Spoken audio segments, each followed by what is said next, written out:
the Barely Literate present Tales Around the Campfire.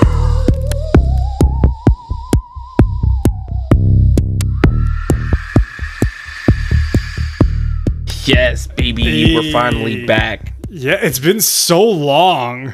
Yeah, my internet provider just decided to fuck me yesterday. Yeah. They emailed me. They're like, "Hey, sorry guys, your internet's out." I was like, "God damn it!" Like, we have somebody working out there right now to fix it. I was like, "All right, cool." Didn't come. That was at like 6 o'clock, I think. Didn't come back on until like 11. So what were you doing without internet for like a good 5 hours? So I was reading for the most part, and then I decided to use my phone's hotspot, like not my phone, but like my mobile data to download that entire I don't know if I should put that onto the I don't know.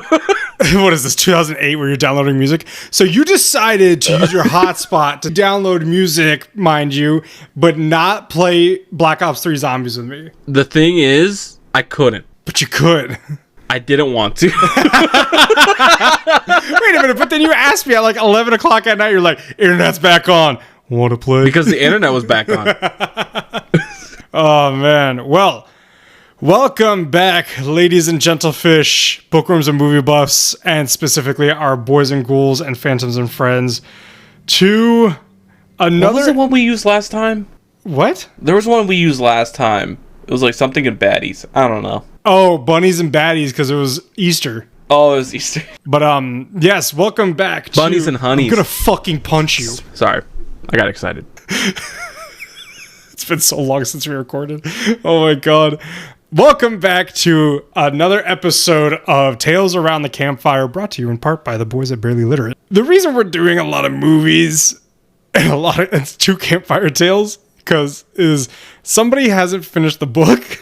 Yeah, so I've been working a lot, right? A lot more than usual. Just got back from a trip and have been recovering financially from that trip by working a lot. And I just have not had time to like sit down, read, write the summaries out. Man, you haven't done shit. I had time to research Haunted Prison first, but that was quick. That was pretty quick. But yeah, the whole like last 6 chapters of a book plus epilogue. No time. So today, it's a little windy out.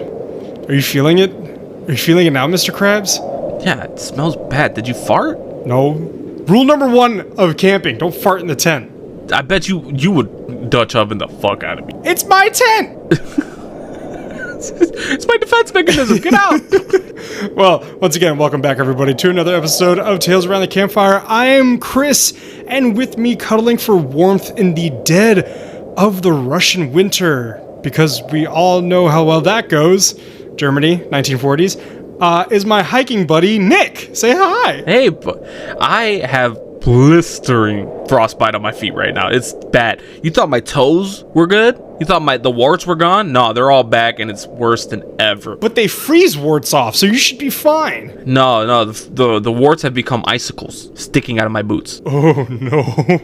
It's bad, dude. My feet look like porcupines, but like with sepsis. Oh, dude, you know what? You could really scratch the arch on my back with that. Ooh, that's all right. So when we cut off my leg from the knee down, you can just start using it as a back scratcher. Perfect. We're already trapped in the mountains. I don't have my trusty back scratcher with me. My good friend right here. Just make sure you don't eat the leg, because I know how you are. No, it's gonna be fucking infected. I'm not even gonna touch that thing.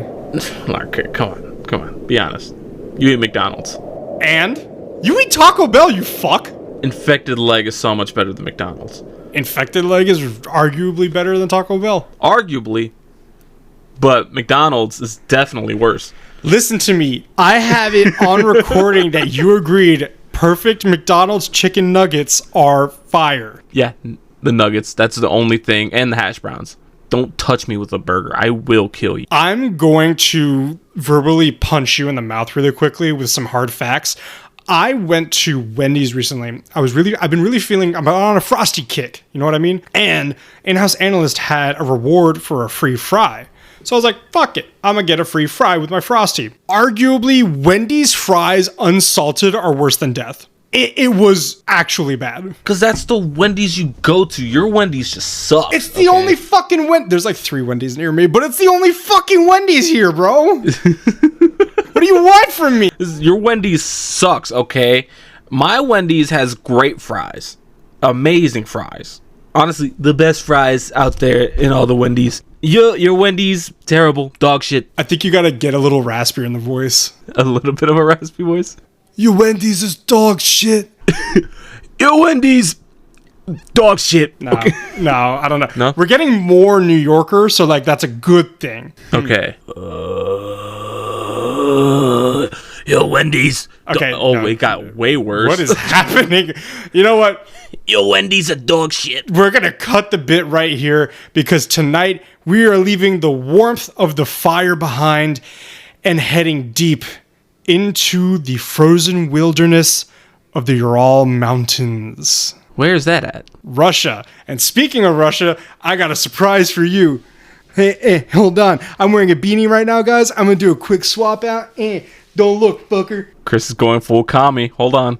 I am Pink Russian Bear. You kind of do look like a dickhead. Right. Hold on. I love that hat, by the way. Thank you. I think they're called gloomy bears. I got a gloomy bear. Yeah, when'd you get that? Years ago. Yeah, I do not remember you ever wearing that. Years ago. So I'm wearing a pink gloomy bear who's obviously killed a couple of Russian hikers. Me, myself, and I, with my gloomy bear hat, and Nick over here, are here to tell you the tale of the infamous Dyatlov Pass Incident and the 9 experienced hikers who vanished under impossible circumstances. What was found days later only deepened the mystery. I heard about Dyatlov? Dyatlov Pass, yes. Dyatlov Pass. Dyatlov Pass. I can't remember if I heard about it in a Papa Meat video or not, but we'll see. We'll see if things start clicking again in my head and I start remembering. Okay. I got you, family. To this day, no one truly knows what happened on the mountain. Where impossible circumstances lie, even weirder theories will flourish. Our main source for this episode is there's a legitimate actual Dyatlov Pass website. Well, how'd they get that? I don't fucking know, man, but if you want to see all the information and some really fucked up photos, go there and check it out. I think, if I can remember correctly, it's just dyatlovpass.com. I'm wondering how an entire strip of land got its own website. How did it have the fingers? You're telling me that you're barring a nice strip of land from obtaining a domain from GoDaddy? Yeah, but how did they do it? Because it doesn't have fingers. Listen, man, it's fucking Russia. That's true. If there's a will, there's a way. And if there's Stalin, I'm hauling. Ooh, that's good. You didn't just make that up. I just came up with that. No, you fucking didn't. By myself. No, you didn't. This big old brain is full of puns. You're a liar. I'm not lying. You're a liar. Alrighty, let's begin and get into our background of the expedition that happened over 60 years ago. What years? Well, I'll tell you what year it was. The Dyatlov Pass incident took place in early 1959 when a group of 10 experienced ski hikers set out on a 14-day expedition into the northern Ural Mountains, a mountain range that divides western Russia and Siberia. And if anything mentioning Siberia is in here, you're fucked. Nothing good comes out of Siberia. I think, what is it? All of their gulags are over in Siberia? At this point, I don't even know, dude. Siberian tigers, they're big. Also, ski hikers doesn't sound right to me. Because skiing is a mode of transport, but you don't ever hear about bike hikers. I think it's like a cross-country skier, like somebody who's doing what is it called? They're backpacking, somebody who's backpacking but they're using skis. Yeah, I don't know. The group was made up of 8 men and 2 women, most of them students or graduates from the Ural Polytechnical Institute, or UPI. I want you to say all these names in a deep Russian accent. Oh, fuck full me. KGB. Oh, God. Okay, so I'm going to list off the names, and then, Nick, below, if you scroll down, we're going to pierce the veil a little bit, teehee. There are pictures of these people. Okay. The leader of the group and who the incident is named after, Igor Dyatlov.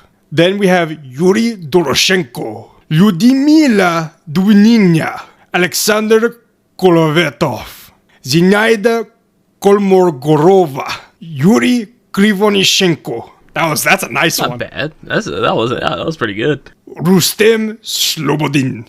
Nuts. Nikolai Thibault.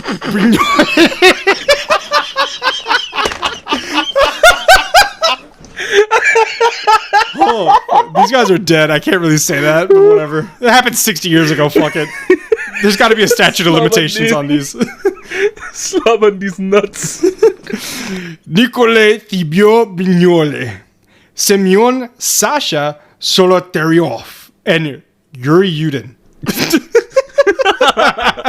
You know what's weird? I'm looking at these pictures and like 3 of them look like people that I've gone to high school with. And not just gone to high school with, they look like friends of mine that I went to high school with. So, with all these beautiful Russian names aside, a few important notes to, say to you before we really dive into this situation, because I want to say something. Nick has no idea about this, scenario. He's maybe has heard it before, but, I am reading it to him as, an amateur piece of shit. That's the way I like it. These people were not amateurs.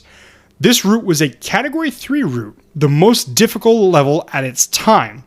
And everybody in the group was trained for long, extreme winter expeditions. Dyatlov himself was an experienced hiker that often used tools that were crafted of his own design. It is said that Dyatlov had designed the route to be as difficult as possible so that everybody in the party could be certified as a, quote, grade 3 outdoorsman. Okay. I don't trust Dyatlov, making his own tools by his, he must be, super experienced and everything, but, think of it as, you're going out on a hike and you use a tool and you're like, oh, it would be better if it had something on this, and then you improved it. Okay. All right. That's better. You spot weld something on there. Yeah, imagine if we were on a hike and I was like, hey, Chris, use this hand axe that I specifically made myself to, climb that rock. And then, would you trust it? Climb the rock, no. Chop some wood, yes. I'm not putting my entire life into something that you made. All right, that's fair. Another important note was Semyon Zolotaryov, or Sasha, was not originally intended to be in the party. He was added to the group by the UPI administration just a few days before the expedition was set to go. Being 37 years old, Sasha was much older than the rest of the party. The oldest of which was Alexander Kolovetov, who was only 24. Yeah, well, you know what? Alexander low-key looks the oldest, but, Sasha, he's the only one with the mustache. And it is said that Sasha, or Semyon, or Simon, or whatever, was said to have really, really odd tattoos, all over his body. A gold tooth, he's tatted up, all this crazy shit. At that time, that is not very common. No. Only if you were a prisoner or something. Or yeah. Sasha's looking a little sketchy. He's looking a little sus here. You know what we're doing is we're playing Among Us, and right now Sasha's face just lit up red. Let's be honest here. Me and Chris, we both have tattoos. I have a singular one. I want more. But we would both also look really good with a gold tooth. But in 1959, that is not something to show off. It's very taboo back then. Yeah, it's like going to Japan now with exposed tattoos. Yeah. You got to think about this. Yes, it's Russia, it's Asia, Europe, whatever. That fucking fight over me in the comments. I don't give a shit. Back then in the U.S., probably not the right term, but this country was very closeted. Yeah, it's very very Puritan. Is it puritanical? We're just a bunch of bitches. Yeah. They didn't even like to see the leg. Okay. Who loves a good leg? Yeah, freaking chickens. Love it. The planned route would be over 200 miles across land, and it would be a trip that no one had ever done before. I say this, and you're probably thinking, oh, of course, these guys have never actually done this trip before. No, this is an unplanned route that no Russian has officially taken. Well, that's kind of... that's like an adventure. That's definitely a big adventure, and be fun. One of them has the ring around their neck. That's about half. 200 miles is half the way from getting down to visit Chris. It is half. We're exactly 400 miles apart. We are. Triangulate Chris's location, guys. It's very easy. I will fucking kill all of you. Their goal was to reach a mountain called Ortorten, about 12 miles north of where things would ultimately go wrong. The journey started on January 25th, when they arrived by train in the town of Ivdel, then continued by truck to Vichy, the last inhabited settlement before wilderness. From there, they began their trek on January 27th. Okay, now let's get into the journey. Up until the moment of the disappearance, the trip was actually very well documented. Most of the people in the group kept individual journals to write in, and as well as a communal group journal for the entire expedition. Not only that, but it is said that there were at least 5 people in the group that brought cameras with them, and they were taking photos throughout the entire journey. This sounds really... Alright, not knowing what happens later on, right? You two, don't think about what happens later on. This sounds fun. You know, it's a big change of pace. You're going on the 200-mile ski hike adventure, and you're just going with the group. You're gonna, dude. Listen, Lord of the Rings just came out. You just read it. You're like, I want to go on a little adventure. I want to go to Mount. It's like you and I going on a road trip. Yeah, but on skis. Not my cup of tea, but whatever. I've never skied before. Snowboard once. I've never done anything. Not long into the journey, one of the members, Yuri Yudin, was forced to turn back due to experiencing severe sciatica.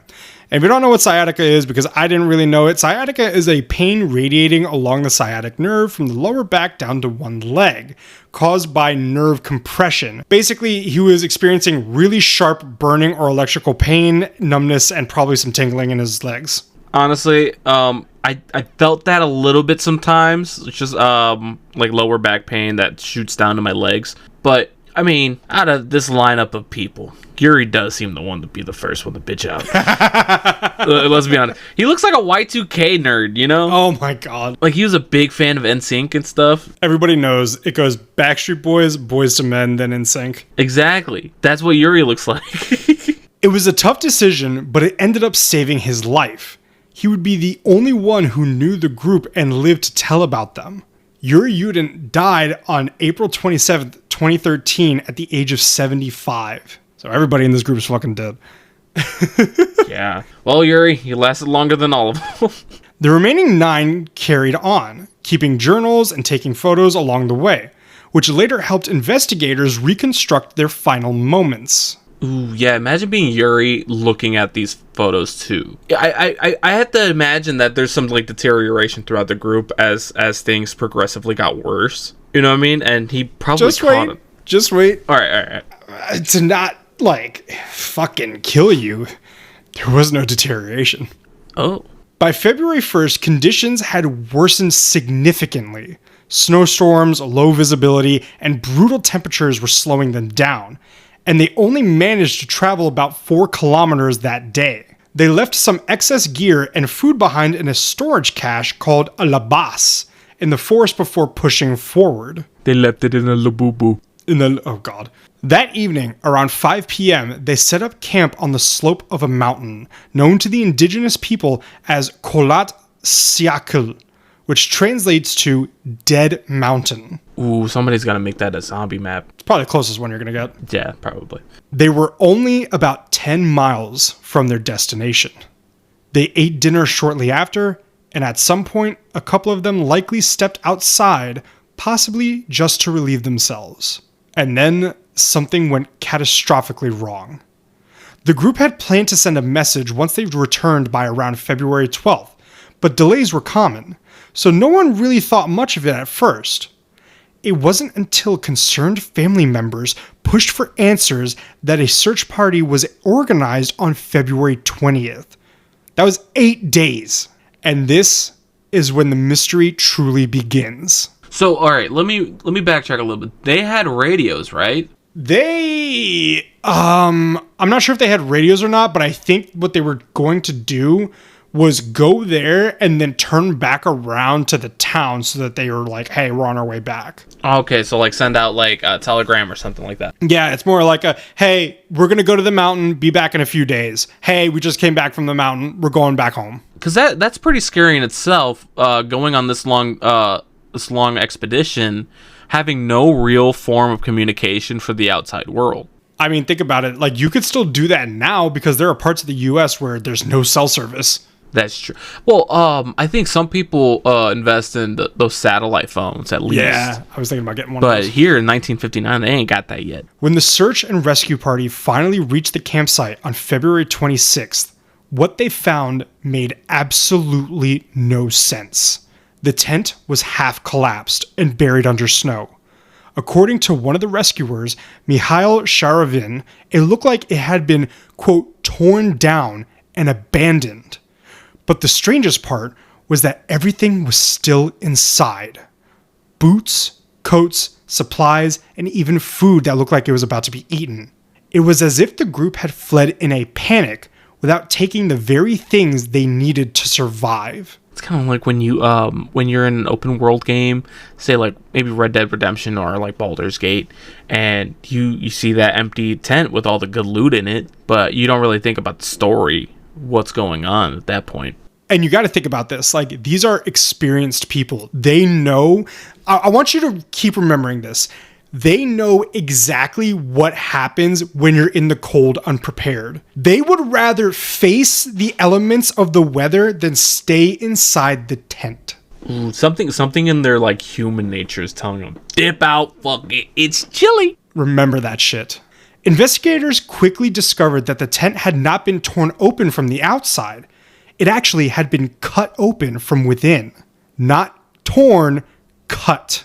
And leading away from the tent were footprints, 8 or 9 sets, some barefoot, some in socks, and some with just a single shoe. I think I'd rather be barefoot at that point. The tracks moved downhill toward a nearby forest about a mile away, before disappearing under the fresh snow. At the edge of that forest, beneath a large cedar tree, the first bodies were found. 2 of the hikers, Yuri Krivonoshenko and Yuri Doroshenko, lay near the remains of a small fire. They were barefoot, dressed only in their underwear, and their bodies were frozen solid in the snow. Above them, branches on the cedar tree were broken as high as 15 feet up, almost as if someone had climbed it in desperation, either to look out for something or to escape it. Or something that tall broke it. Even more unsettling, investigators noted that one of the bodies appeared to have been moved after death. Krivonoshenko was said to have blackened fingers and possible third-degree burns.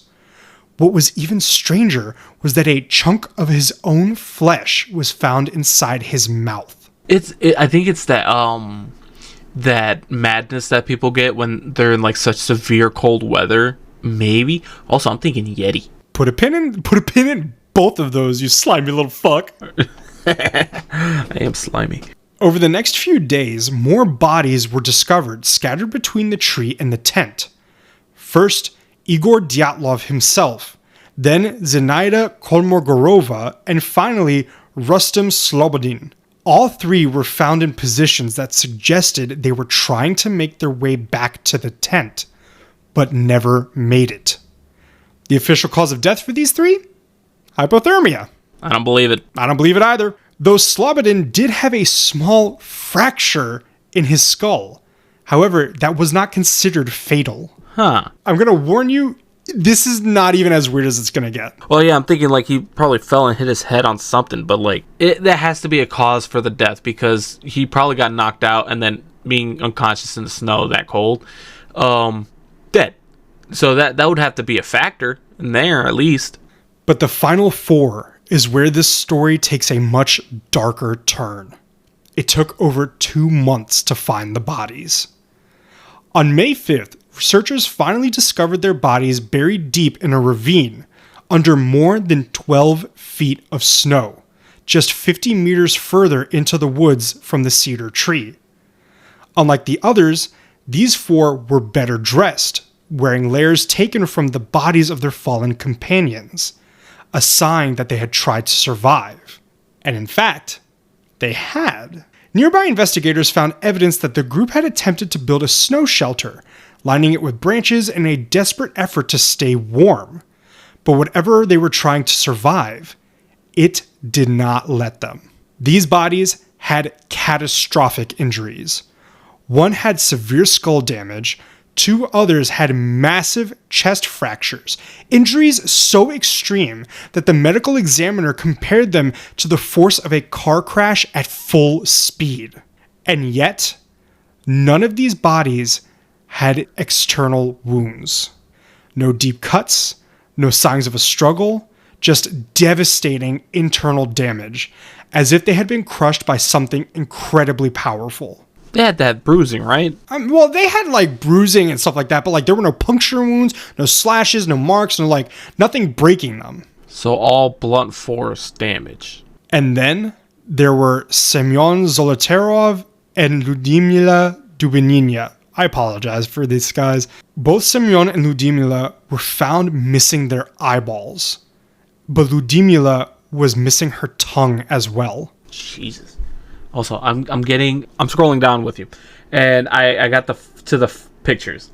Holy shit, God, that is so unsettling. Yeah. So okay, so the first one is Sasha. Yes, Semyon Sasha. Yes. Yeah. So I thought these two were the same people. That is gruesome. You know what's really funny is like at first I was like, oh, maybe I should warn Nick that there's pictures in here, but I'm like, wait, I know who this fucking guy is. He doesn't give a shit. Oh yeah. You're talking about explicit, very disturbing, real injury and death? Sign me the fuck up. And this is where you're going to get interested. To make things even stranger, some of the clothing worn by the group tested positive for radiation. And scattered around the site were odd details that still don't quite add up. Clothing placed in trees but never used, bodies found just feet from their shelter, as if they had collapsed suddenly, or were even stopped.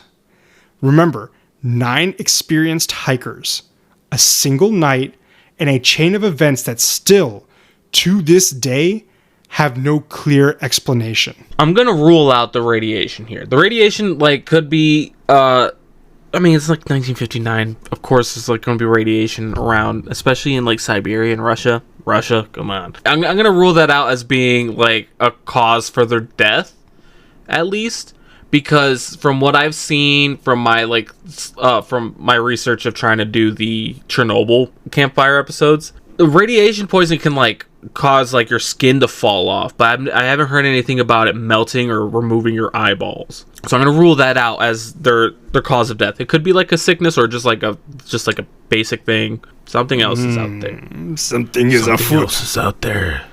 Dun dun dun. Bigfoot. After finding all of this crazy mess, a homicide investigation began led by Lev Inanov. Here, for the following, are some of the theories that people have come up with throughout the years.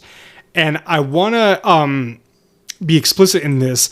At one point, this was a homicide investigation, and Yuri Yudin was a suspect. Ooh, okay. Until they brought him in to look at the bodies, and he was like incredibly distressed and was just like, obviously, it was not him. And he had an alibi. He had actual documentation he was visiting his parents during that time. He also pointed out something very specific that the investigators did not know.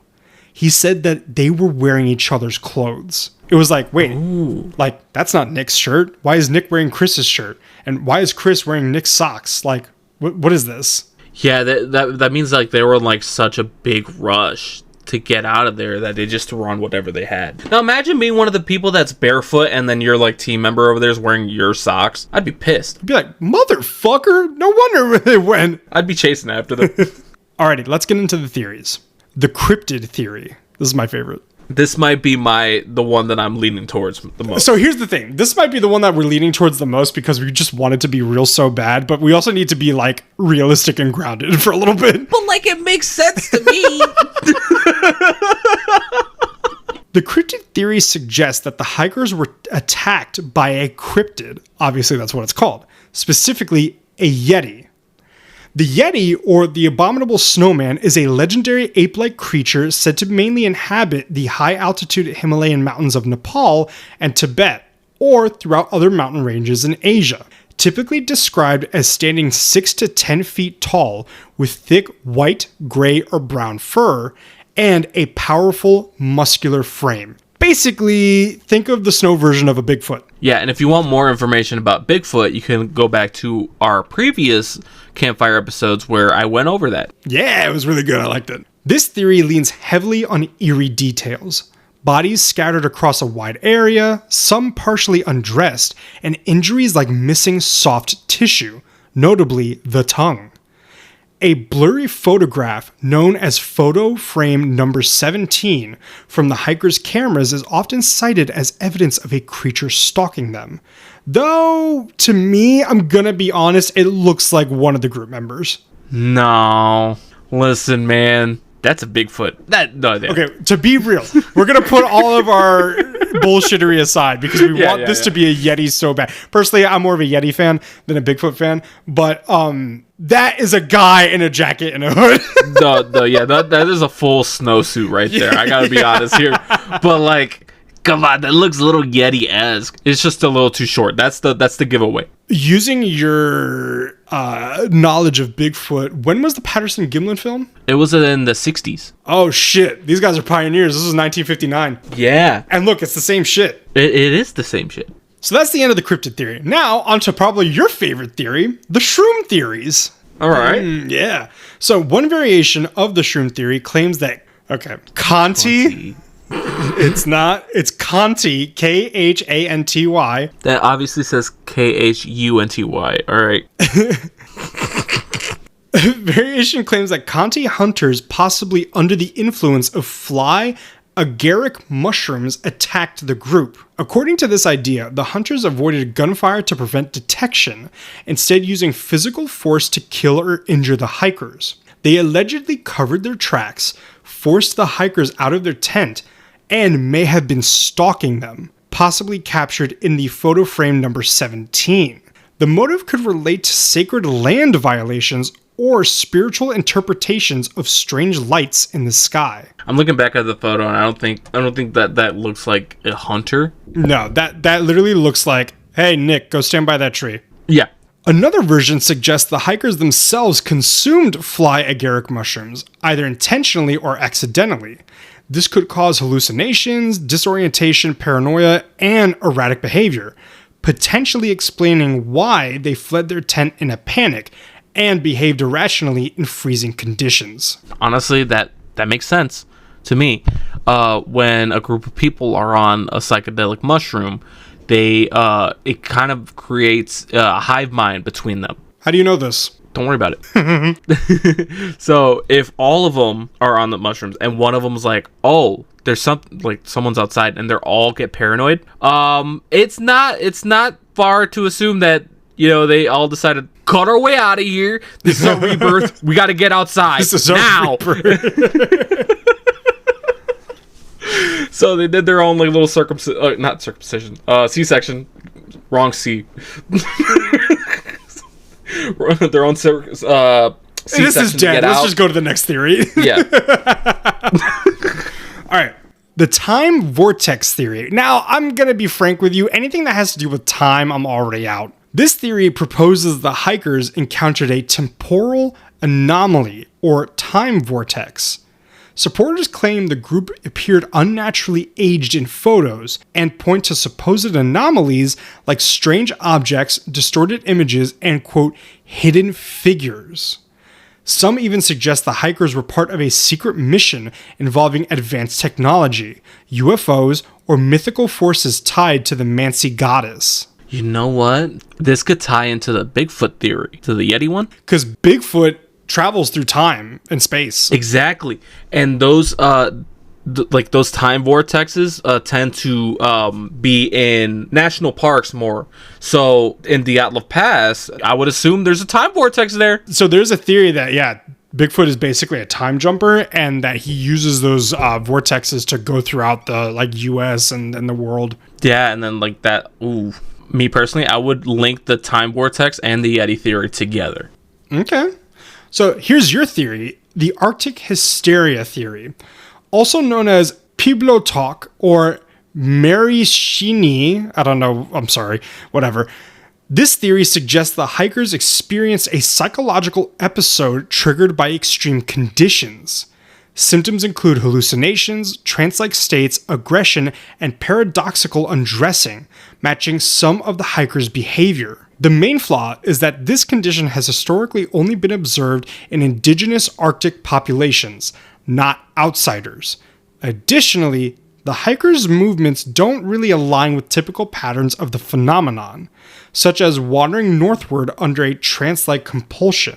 There could also be the theory because sometimes people experience this where they get so cold they feel like they're on fire and begin undressing. That's something I've seen. I haven't it was referenced in an episode of Archer where they were trying to assassinate this guy during a mountain climbing expedition, and this guy killed 2 people in the party, and they were outside undressed, and he's like, oh, that's the paradoxical undressing, because of the extreme cold.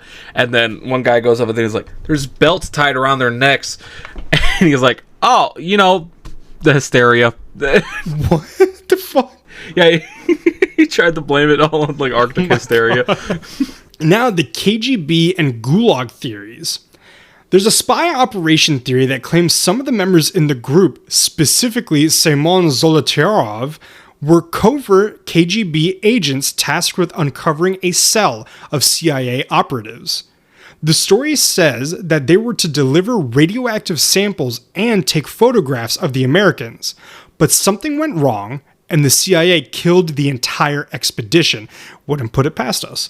This explanation attempts to account for radioactive traces, missing equipment, and the mysterious backgrounds of certain hikers, aka Sasha or Semyon. You know what? If the CIA killed this entire expedition, going off how they died, I wouldn't put it past them to have used the psychoactive drugs. Fucking you're MKing Ultra them? Yeah, so you can link that with the shroom theory. Oh, you're just linking things, man. They call you Zelda because I be linking. All right, for the Gulag or mistaken identity theory, another version suggests that escaped prisoners or military forces killed the hikers, either mistaking them for fugitives or eliminating them after a military exercise. The presence of an unidentified piece of clothing linked to prisoners adds intrigue, though no confirmed escapees occurred at the time.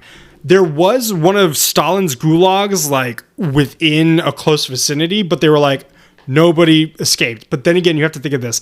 This is Soviet fucking Russia. They're not going to admit to a fault. No, they're not. I don't agree with this one just because of the state Semyon and Mila were in, with the missing eyes and tongue. Also, no cuts and no shots or anything like that. It's all pure concussive damage. I mean, yeah, a prisoner could have used a rock, but why would a prisoner gouge their eyes out? He was hungry. Nah. And the tongue? Hungry. How'd they get the tongue out without cutting the throat? Sucked it really hard. That's only something you would know.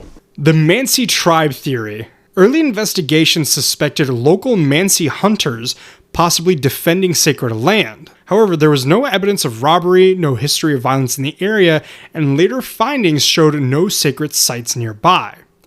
The theory is now largely considered a result of early investigative bias, and below you can actually see some Mansi carvings. Oh, that's cool.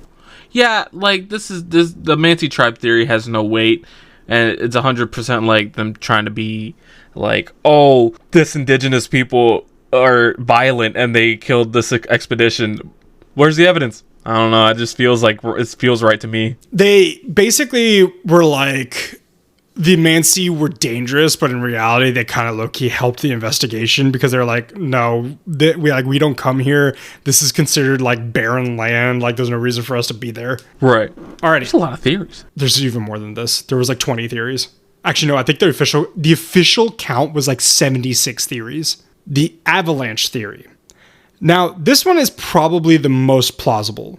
The avalanche theory suggests a slab of snow collapsed onto the tent, forcing the hikers to cut their way out and flee quickly to avoid further danger. This explains the damaged tent and the urgent evacuation. Supporters believe the group attempted to retreat towards safer terrain, but became disoriented and succumbed to the elements. However, there are major issues. The slope wasn't considered highly avalanche-prone. Footprints indicate a relatively calm descent, and severely injured hikers appeared to move without assistance. Additionally, key gear remained undisturbed weeks later, and the group's experience would likely have led them to prioritize retrieving essential clothing before abandoning the site. I could get behind the avalanche theory, but there's just a slight hiccup in it, is that if there was an avalanche, I feel like the whole campsite with the tent would be covered. Right. But at the same time, like Sasha and Mila were found under like 12 feet of snow. Yeah. That's the only thing that like kind of corroborates this. Listen, man, snow is fucking crazy. Yeah, like you think snow is this delicate little thing, but when it comes in a mass, you're like, oh fuck. Oh yeah, that time that like I was snowed in for not Edward Snowden. I was snowed in this winter and I couldn't go to work. Oh, I remember that, yeah. And I was like, shit, we can play video games. Now for the final theory, the UFO theory. Ooh, okay, let's hear this. This theory suggests the hikers encountered unidentified flying objects or fireballs. Fireball. Witnesses reported glowing objects in the sky around that time. The controversial frame number 34 is said to capture these types of phenomena. I have qualms about this, but whatever. I don't know if qualms is the right word. I ain't see shit. You know what it looks like? It looks like a dusty fucking lens. That yeah, it does look like a dusty lens, and that looks like somebody's evidence that they saw a ghost or a spirit. Exactly. The little orb. I don't believe... the one ghost thing I don't agree with is orbs. I don't agree with orbs. But you did see an orb with me. I don't agree with it. I'm sorry. I still don't... I will acknowledge it, but I will take it... I will take evidence over an orb any day. Okay, that's fair. Yeah, but you did see that orb go around me on the camera. That freaked me out. That's true. At 2 a.m. The lead investigator later claimed burn marks on trees were caused by directed energy from unknown sources. He also alleged that references to these phenomena were removed under government pressure. Some connect this to Soviet rocket tests or secret military activity, while others lean into extraterrestrial explanations. I think I'm gonna lead towards the Soviet rocket tests, honestly. But there's no, there's no debris. But also the government suppressed it. So, and you have to think about this. Yes, all this information has been released to the public, but again, Soviet Russia, take all this with a grain of salt, dude. Yeah, they are not truthful about their fuck ups. The Dyatlov Pass Incident remains one of the most unsettling, unsolved mysteries out there. 9 experienced hikers, 1 frozen mountain, and a chain of events that still do not fully make sense. We've got theories that range from the grounded to the completely unhinged, a possible avalanche that forced a desperate escape into the night, psychological explanations like Arctic hysteria that could explain the group's bizarre behavior. Then, things get stranger. Claims of secret KGB operations, fugitive encounters, and even Cold War espionage gone wrong. And of course, there are more out there ideas like UFO sightings, glowing fireballs in the sky, and even the infamous Yeti theory fueled by blurry photos and sensational media. That's still my theory right there, the Yeti theory. Damn right, I'm with you on that one, Chief. But each theory tries to explain the same haunting details. Why the tent was cut open from the inside, why they fled without proper clothing, and how some suffered such extreme injuries. And yet none of them fully closed the case. And that is why this story sticks. No matter how many explanations you line up, something always feels off. Because it's Russia. Because this is Russia. And at the end of the day, the Dyatlov Pass incident isn't just a mystery. It's a reminder of how unforgiving nature can be and how quickly things can spiral out of control in the wrong conditions. Guys, don't go outside. Immediate agoraphobia. Whether you believe it was a natural disaster, human involvement, or something we can't quite explain yet, one thing's for certain. Those 9 hikers never made it back, and we may never know exactly why. Ooh, if I had a time machine, low key, like there's different mysteries in history that I would love to go to if I had a time machine. It's the Dyatlov Pass. What's that? That one expedition going west. Oh, the Donner Party? The Donner Party. Well, we know what happened in the Donner Party. Yeah, but I want to see it. You want to see people eating each other? Don't worry about it. Let's continue. But that's where everybody comes in. You, me, Nick, your mom, uncle, weird cousin. We want to know, what do you think happened out there on the mountain? Was it something logical that just hasn't been proven yet?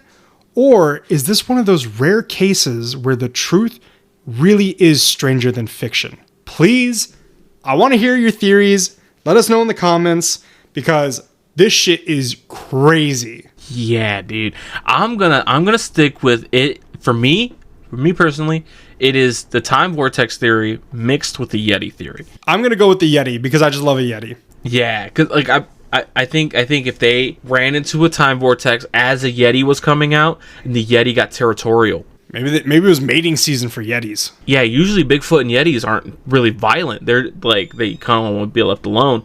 So humans seeing their secret, he was like, oh, you can't live to tell this to anybody else. You gotta die right now. The Yeti spoke like clear English. It's like, you gotta die right now. Well, it would be English, but then they'd be speaking Russian, so they're like, vodka. The Americans.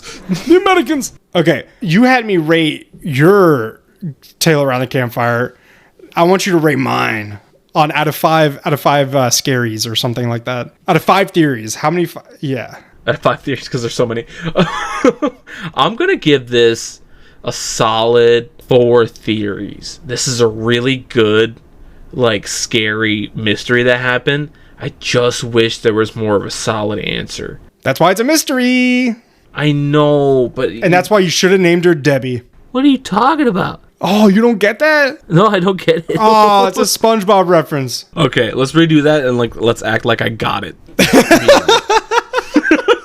Well, everybody, that brings us to the end of our episode. If you enjoyed the show, please give us a follow on Spotify or on YouTube or whatever.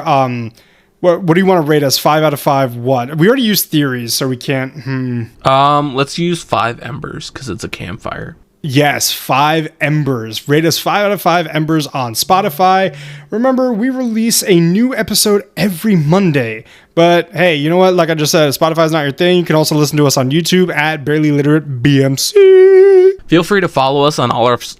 Feel free to follow us on our social media, whether it be on the show on Instagram, and feel free to follow us on our social media, whether it be on the show on TikTok or Instagram. He's gonna hit me through the computer. Just feel it. Oh, do the fly shit. Do the fly shit. If this works, I swear to God. We're doing the face rub and the hand rub.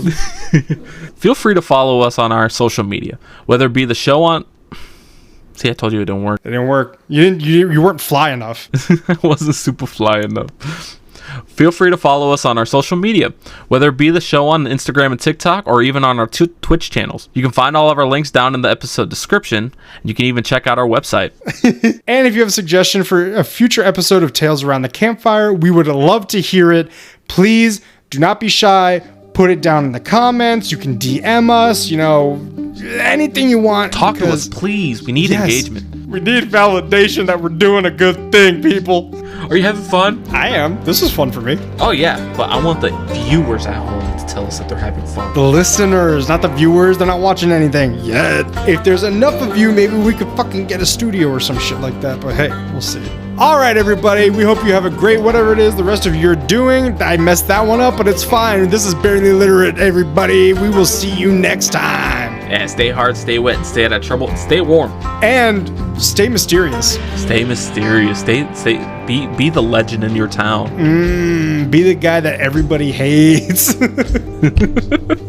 All right, peace out. Love you guys. Bye.